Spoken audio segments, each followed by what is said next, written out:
1950।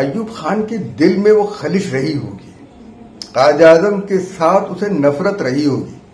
اس کا بدلہ اس نے فاطمہ جناح کے خلاف کام کر کے. فاطمہ جناح کے خلاف صدارتی الیکشن میں کھڑی ہوئی تھی، ان کو جال سازی کے ذریعے، دھاندلی کے ذریعے ہرایا گیا اور ان کی پراسرار موت ہوئی، جس کے بارے میں بہت سارے لوگ کہتے کہ نہیں ہوئی، وہ اب فطری موت مری، لیکن یہ پراسرار موت تھی. ابھی تک شکوک و شبہات کا اظہار کیا جاتا ہے.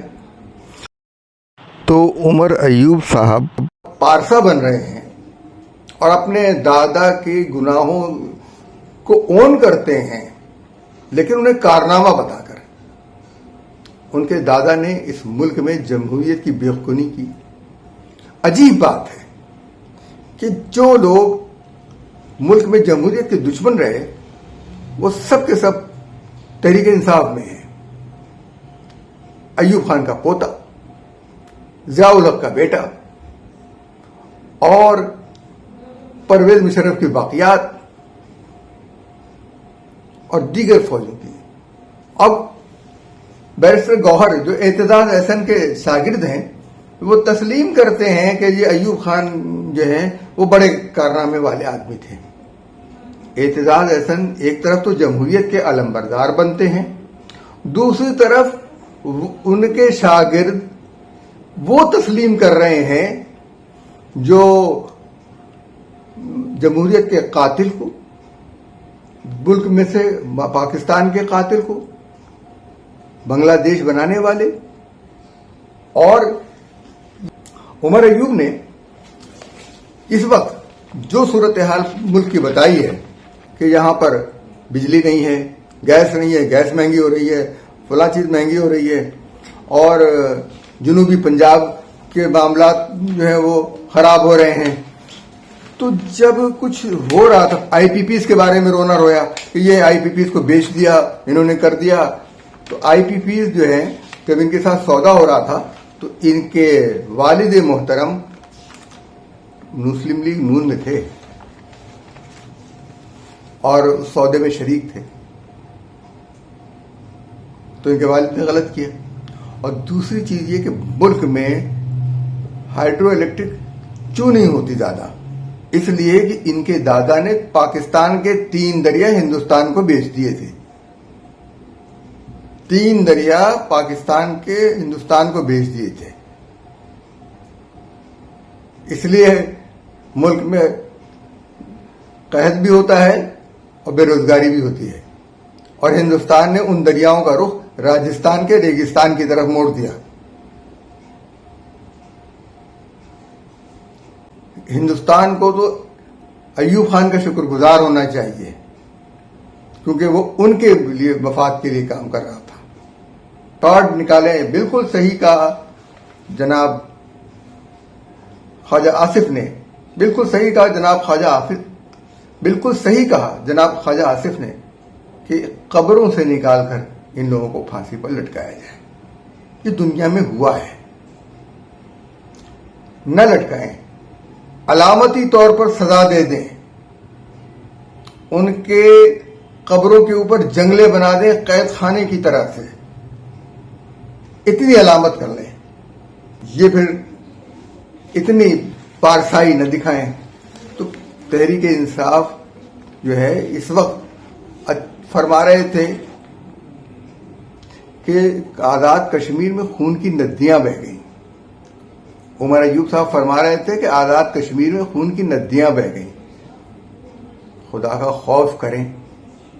وہ جو 4 آدمی مارے گئے ہیں ان میں سے 2 مظاہرین نے مارے اور باقی جو گولیاں چلا رہے تھے انہوں نے جب ان کو جواب میں گولیاں کھانی پڑی تو وہ مرے. اس ایشو کو اتنا نہ بڑھائیں. ہمیں شک ہے کہ یہ اس ایشو کے پیچھے کسی غیر ملکی طاقت کا ہاتھ ہے اور اس غیر ملکی طاقت کا ہاتھ عمر ایوب کی پارٹی کے پر بھی ہو سکتا ہے. جس طرح ان کی پارٹی کو زندہ رکھا گیا ہے اور جس طریقے سے وہ آزاد حیثیت میں لڑے ہیں اس کے بعد ان کو کس نے اکٹھا کیا ہے، یہ لوگ تو تتر بتر ہو جاتے. یہ ایک سازش ہے، یہ ایک اور سازش ہے جس کے بارے میں وقت آنے پر پتہ چلے گا. ہمیں اجازت دیجیے اور ہمارے چینل کو لائک کیجیے، سبسکرائب کیجیے اور دوسروں تک بھی ہمارا پیغام پہنچائیے. اللہ حافظ و ناصر.